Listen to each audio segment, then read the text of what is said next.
22 साल का जवान लड़का बाजार जा रहा था।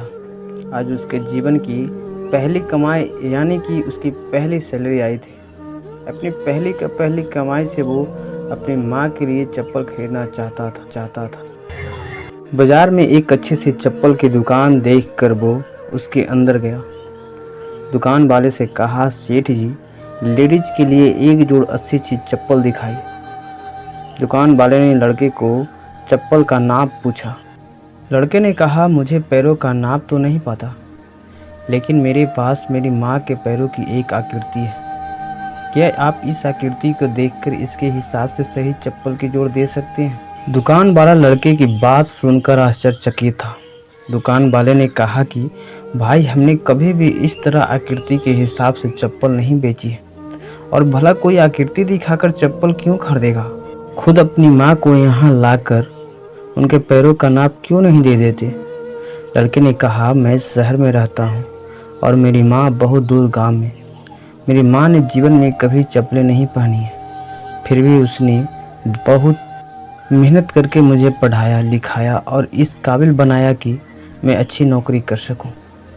मैं जब घर से नौकरी के लिए निकला था तब मैंने ये तय कर लिया था कि अपनी पहली तनख्वाह से सबसे पहले माँ के लिए चप्पल लूँगा। इसलिए उनके पैरों की आकृति इस पेपर में बना ली थी। लड़के ने एक सफ़ेद कागज़ में बनी पैरों की आकृति दुकान वाले को दिखाते हुए कहा। लड़के की बात सुनकर दुकान वाले की आंखों में पानी आ गया। उसने अपने तजुर्बे के हिसाब से आकृति को देखकर योग माप की चप्पल उस लड़के को दे दी। दुकान वाले ने एक और चप्पल उसी माप की उस लड़के को देते हुए कहा कि अगर माँ की चप्पल टूट जाए तो यह दूसरी चप्पलें दूसरे बेटे की तरफ से उन्हें दे देना। लड़का भावुक हो गया और उसने चप्पल के पैसे चुकाए और चप्पल के दोनों जोड़ लेकर जाने लगा। तभी पीछे से दुकानदार ने लड़के को रोकते हुए पूछा कि क्या वह पेपर में बनी पैरों की आकृति मुझे दे सकते हो? लड़के ने दुकानदार को अपनी माँ के पैरों की आकृति बनी वह पेपर दिया और वहाँ से चला गया। दुकानदार ने चित्र को अपने दुकान में बने देवघर में रख दिया। दुकानदार में काम करने वाले कर्मचारी ये देखकर हैरान थे। उन्होंने दुकानदार से पूछा, आपने किसी महिला के पैरों की आकृति को भगवान के मंदिर में क्यों रखा?